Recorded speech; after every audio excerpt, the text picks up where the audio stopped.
చాలా మంది ఒక ప్రశ్న అడుగుతూ ఉంటారు.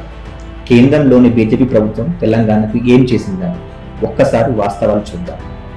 2014లో తెలంగాణలో జాతీయ రహదారుల సంఖ్య 2500 కిలోమీటర్లు ఉండేవి.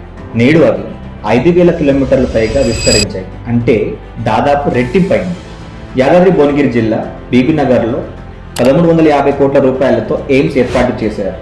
దీని ద్వారా 750 పడకలతో అత్యాధునిక వైద్య సేవలు అందించే విధంగా కేంద్ర ప్రభుత్వం చూస్తుంది. రామగుండం ఎరువుల కర్మాగారాన్ని 8500 కోట్ల రూపాయలతో పునరుద్ధరించారు.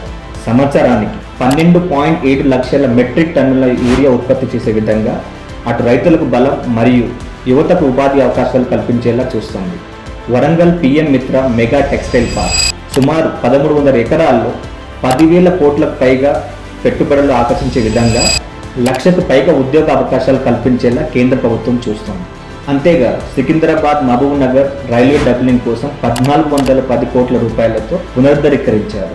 హైదరాబాద్లో 13 కొత్త ఇంటర్ సర్వీసులు అందించారు.